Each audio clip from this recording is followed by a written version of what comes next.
everyone. Good morning. Oh my goodness, I'm so happy to be here today to celebrate, to meet the families who get to walk in these doors and call these homes theirs. And you know, as you said, all of us have been working together as a community to identify ways to increase housing, affordable housing, accessible housing to individuals and families in our community. And it's a complex issue, you all know that.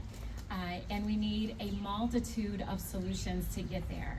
And this is one of them. So at the city, yes, there are things we can do around funding. We just allocated almost $5 million through our Affordable Housing Fund. We'll continue to invest with our partners in community. I always remind people, the city, we don't build housing. We work with our great partners and nonprofit organizations and developers in our city to help them build housing and make sure that that's available for individuals who fall within low-income eligibility, as well as affordable options for folks. And then there are things that we can do around policy and zoning, and this is a great example of that. How do we create these spaces in our neighborhoods, which are typically, historically have been for single-family homes in low-density residential neighborhoods, and how do we create more opportunities for density, for more that you see behind us. We've been talking about this. We've had this vision for a little bit higher density, zero lot line infill for a long time, and this is a wonderful example of that. So I'm delighted to be here today to celebrate this and to really to celebrate Habitat for Humanity. We are so fortunate in our community to have incredible nonprofit organizations who are working tirelessly day in, day out to help provide opportunities for people to live in our community. And we do a lot with our nonprofit developers around rental units and making sure that those are available, but home ownership is so key. We know that it is essential to wealth generation and building wealth and creating stable spaces for families in our community.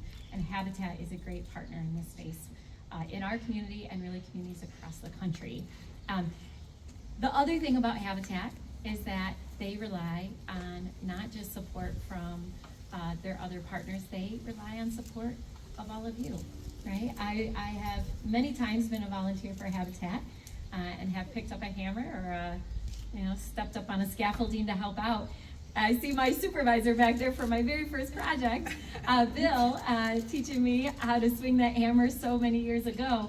But the beautiful thing about Habitat is it takes all of us, literally all of us, to come together to help build these homes, to stand alongside and work alongside the owners of these properties, and to support them as we build together the place that they're going to call home. It's really beautiful. How many of you volunteered on these homes, to build these homes? Raise your hand. Thank you so much. Thank you for giving of your time and your talent. I've always said that there are so many things I love about our city, but what I love most are the people who call Grand Rapids home, because it's the people who live here who care so deeply about their neighbors and their neighborhood, and they're willing to not just step up and open up their checkbook, but they're willing to give up their time.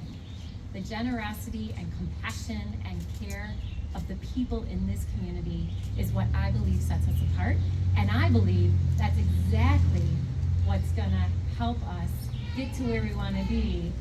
Get to where we want to be. Hello!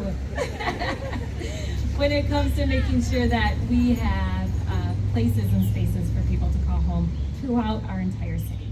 So anyway, I'm just delighted to be here to celebrate with you today, to celebrate and congratulate the families who are going to walk through these doors, who are going to sit inside and call this their home, and to really just say thank you to Habitat for being a great partner in our community to help us move one step closer to being a great place for everyone. So thank you.